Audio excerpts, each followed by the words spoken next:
दोस्तों, नरेंद्र मोदी और चुनाव आयोग ने मिलकर बिहार में कितनी भयंकर वोट चोरी की, इसका खुलासा हो गया है। लोग राहुल गांधी के हाइड्रोजन बम का इंतजार कर रहे थे, लेकिन राहुल से पहले खुद चुनाव आयोग के अधिकारियों ने ही ज्ञानेश कुमार पर ऐसा बम फोड़ दिया कि अब ज्ञानेश कुमार का बचना नामुमकिन हो जाएगा।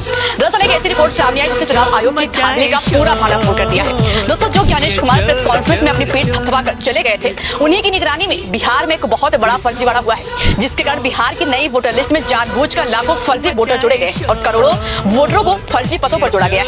और इस पूरे खेल के पीछे एक सॉफ्टवेयर का हाथ बताया जा रहा है। जी हाँ, एक सॉफ्टवेयर जिसको चुनाव आयोग के लिए ही बनाया गया था, लेकिन चुनाव आयोग की गलत नीयत ने सारा कांड कर दिया। तो क्या सच उगला है चुनाव आयोग के अधिकारियों ने, और कैसे इस खेल में एक सॉफ्टवेयर का इस्तेमाल हुआ, सब बताएंगे आपको इस रिपोर्ट में। दोस्तों, जिस चुनाव आयोग को हम अब तक लोकतंत्र का पहरी समझ रहे थे, वो तो चुनाव आयोग निकला जिसने लोकतंत्र को ही चूना लगाने का काम किया है।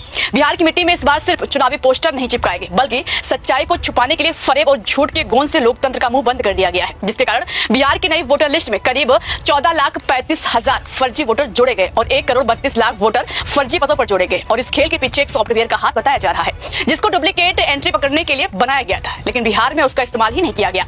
मतलब जानबूझकर ये सारा खेल खेला गया है, और इसका पूरा खुलासा हुआ है द रिपोर्टर्स कलेक्टिव की एक रिपोर्ट से। दोस्तों, रिपोर्ट के खुलासे पर जाने से पहले आपको ये जान लेना चाहिए कि द रिपोर्टर्स कलेक्टिव आखिर है क्या।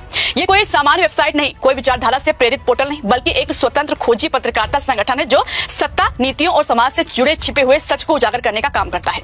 ये संगठन तथ्यों, दस्तावेजों और गहराई से की गई पड़ताल पर आधारित रिपोर्ट छापता है। ये किसी विचारधारा या राजनीतिक पक्ष से संचालित नहीं होता। इसका मालिक कोई प्रधानमंत्री का दोस्त भी नहीं है, इसलिए ये मत सोचिए कि ये रिपोर्ट किसी राजनीतिक मकसद से लिखी गई है। अब आइए देखते हैं कि इस रिपोर्ट ने क्या बताया। इसकी हेडलाइन थी ECI skip its fraud busting software flooding Bihar voter roll with lakhs of suspect duplicates. यानी चुनाव आयोग ने अपनी धोखाधड़ी पकड़ने वाली सॉफ्टवेयर को दरकिनार किया। बिहार की वोटर सूची में लाखों संदिग्ध दोहराए गए, नाम भर गए। इस रिपोर्ट में दावा किया गया है कि चुनाव आयोग के पास से वोटर लिस्ट में डुप्लीकेट एंट्री पकड़ने के लिए एक सॉफ्टवेयर है, जिसको चुनाव आयोग के लिए ही बनाया गया था, लेकिन बिहार में इस सॉफ्टवेयर को इस्तेमाल करने की परमिशन नहीं दी गई। दोस्तों, रिपोर्ट्स कलेक्टिव की रिपोर्ट कहती है कि एरोनॉट नाम के इस सॉफ्टवेयर का चुनाव आयोग ने पहले भी इस्तेमाल किया था, जो बहुत कामयाब रहा था। 2024 के लोकसभा चुनाव में इस सॉफ्टवेयर का इस्तेमाल हुआ था। इसके जरिए चुनाव आयोग आसानी से पहचान सकता था कि कौन से वोटर एक ही फोटो या एक ही एड्रेस के तहत बार बार रजिस्टर हो रहे हैं। समझिए दोस्तों, इंसान मैनुअली इतना काम नहीं कर सकता। किसी आदमी के लिए हजारों लाखों वोटरों की एंट्री चेक करना असंभव है, उसमें समय भी लगेगा और गलती की संभावना भी बहुत ज्यादा है, जबकि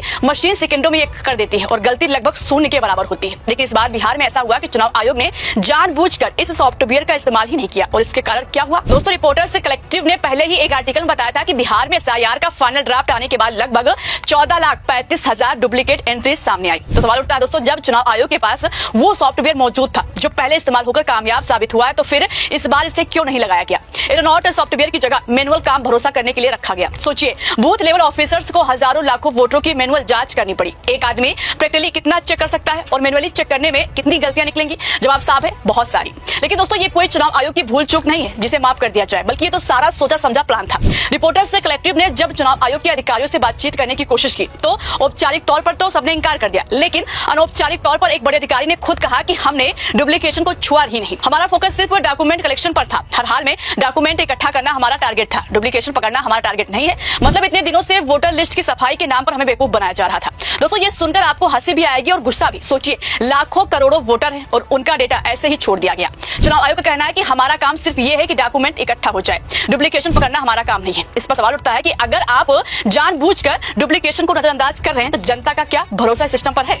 अब देखिए दोस्तों, SIR की प्रक्रिया इतनी जबरदस्त तरीके से थोपी गई बिहार पर कि लोगों को घंटों घंटों लाइन में खड़ा होना पड़ा। BLO को काम पर लगाया गया और ऊपर से फोन आता था कि टारगेट अचीव हुआ या नहीं। बेचारे अधिकारी लगातार काम करते रहे, लेकिन सवाल यही है कि जब सिस्टम में सॉफ्टवेयर था जो सेकंडों में डुप्लीकेट पकड़ सकता था, तब भी उसे इस्तेमाल क्यों नहीं किया गया। इस पूरे मामले में बड़ा तंज ये है कि चुनाव आयोग ने साफ तौर पर डुप्लीकेशन को नजरअंदाज किया। और ये सिर्फ बिहार की बात नहीं है, महाराष्ट्र और हरियाणा में भी ऐसी शिकायतें आई थी। और तब हुआ क्या, विपक्षी नेताओं को चुनाव के काफी बाद पता चला कि वोट चोरी हुई है। राहुल गांधी ने प्रेस कॉन्फ्रेंस की, अखबार में लेख लिखे, लेकिन तब तक चुनाव निपट चुका था। दोस्तों, बिहार चुनाव में इस बार दो अलायंस लड़ रहे हैं। एक तरफ जहां विपक्ष का महागठबंधन है, जिसमें RJD और कांग्रेस है, वहीं दूसरा गठबंधन NDA का है, जिसमें JDU और भाजपा दो प्रमुख पार्टियां हैं। इस गठबंधन में और भी पार्टनर है, लेकिन चुनाव आयोग इस बार NDA का सबसे प्रमुख पार्टनर माना जा रहा है। जी हाँ दोस्तों, चुनाव आयोग जिस तरीके से अब खुलकर भाजपा के लिए सारे कारनामे कर रहा है, उससे साफ पता चल रहा है कि ज्ञानेश कुमार के साहब ही उनके फेवरेट नेता है। उनको जिताने के लिए चुनाव आयोग ने पूरी वोटर लिस्ट को ही हाईजेक कर लिया, ताकि विपक्ष किसी भी सूरत में न जीत पाए। दोस्तों, सोचिए, जिस लिस्ट का मामला अभी तक सुप्रीम कोर्ट में विचाराधीन है, उसको लेकर जश्न मनाया जा रहा है। सोचिए,